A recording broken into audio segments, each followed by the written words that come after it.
Hello guys, welcome back to my channel. आज है हमारे बल्क का डे 32 और हम मॉर्निंग वॉक के लिए यहाँ पे आ गए हैं लेक पे। आज 2 दिन से बारिश थोड़ी कम हुई है, इसकी वजह से यहाँ पे वॉक करने जैसा वापस हो गया है। नहीं तो क्या होता है कि ये जो ट्रैक है ना, इस ट्रैक पे हमेशा पानी भर जाता है। अगर कंटिन्यू बारिश होती है ना तो पानी भर जाता है, इसकी वजह से यहाँ वॉक नहीं कर पाते। क्योंकि मैं पहले आता था तो मेरे को आइडिया है, और मैं फिर उसके बाद मैंने आना ही छोड़ दिया था यहाँ पे, और मैं वहाँ रोड पे ही वॉक कर लेता था। बट अब मैं मॉर्निंग में वापस स्टार्ट किया हूँ ना वॉक, इसकी वजह से मैं यहाँ आता हूँ वॉक करने। क्योंकि यहाँ पे कोई डिस्टर्बेंस नहीं है, कोई गाड़ी और ये सब की मगजमारी नहीं है, इसकी वजह से मेरे को बेस्ट लगता है यहाँ वॉक करने के लिए। और आज हम ट्रेन करेंगे चेस्ट और शोल्डर, और फिर बाकी का डिस्कशन जिम पे करेंगे। आज मन तो नहीं कर रहा था वॉक करने का, और थोड़े दिनों से थोड़ी है ना प्रॉब्लम भी चल रही है। पता है आपको गाइस, मैंने ना एक चीज़ नोटिस की है। जब से मैं थोड़ा जल्दी उठने लगा हूँ और थोड़ा काम फटाफट कंप्लीट करके दुकान पे चला जाता हूँ, तो उससे एक फ़ायदा हुआ है कि जो मेरी स्लीप साइकिल थी ना, वो बहुत अच्छी हो गई है। पहले मैं 12-12, 1-1 बजे तक नहीं सोता था, अब मैं 10:30-11 बजे तक सो ही जाता हूँ, क्योंकि ऑटोमेटिक नींद आ जाती है। क्योंकि मॉर्निंग में जब जल्दी उठते हो ना आप, तो रात को आपको जल्दी नींद आती है। तो मेरे को 11, 11:30 तक मैक्स टू मैक्स 11:30 होता है।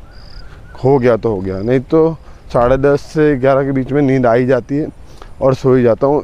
इस वजह से ना मेरी स्लीप साइकिल पूरी है ना अच्छी हो गई है।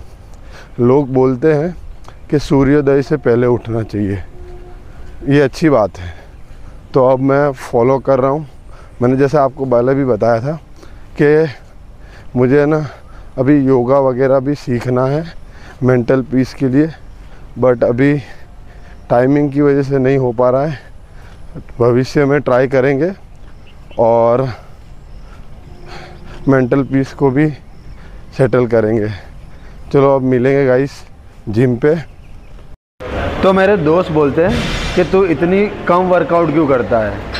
तो अब मैं उनको कैसे समझाऊं कि एक चीज़ समझो आप हमेशा कि ना, आप ना जो भी बॉडी पार्ट की वर्कआउट करते हो, जैसे समझो 8-10 वर्कआउट आपने कर ली, तो वो क्या आपकी बॉडी ज़्यादा फटीग हो जाएगी, और इससे क्या होगा कि आपको उस हील होने में टाइम लगेगा।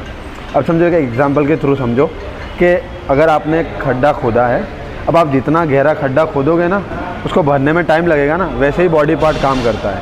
आप जितनी ज़्यादा बॉडी को फटीग करोगे या ब्रेक करोगे, तो उसको हील होने में टाइम लगेगा। तो इतनी ही एक्सरसाइज मारो कि आपकी बॉडी भी फटीग हो जाए और आपका है ना मसल मास भी ट्रेन हो जाए। तो जैसे समझो कि आपने 3 वर्कआउट मारी, फेलियर तक मारी, और वो आपकी बॉडी उसमें फटीग हो गई और ट्रेन भी हो गई, तो आपका ना वो हील होने में 2 या 3 या 4 दिन में वो हील हो जाएगी। अगर आप ज़्यादा वर्कआउट मारोगे ना, तो उसमें क्या होगा, आपकी बॉडी हील होने में टाइम लगाएगी। अब इसमें क्या होगा, उस दिन में वो 7 दिन का साइकिल घूम के वापस आ जाएगा, तब तक आपकी बॉडी हील नहीं हुई होगी, और आप ना क्या करोगे, वापस उस बॉडी पार्ट को ट्रेन कर लोगे। तो बॉडी ऑलरेडी हील नहीं हुई और आप उसको वापस ट्रेन करोगे, वो वापस फटीग हो जाएगी। तो 2 या 3 वर्कआउट इसलिए मैं मारता हूँ क्योंकि है ना, मैं 3 वर्कआउट मारा, मेरी बॉडी फटीग इस लेवल तक हो गई कि वो ट्रेन भी हो गई और है ना ब्रेक भी हो गई। तो वो 3-4 दिन में ऑटोमेटिक हील हो जाएगी और वो थोड़ा ग्रो करेगी। इसलिए मैं 3 या 4 वर्कआउट ही मारता हूँ।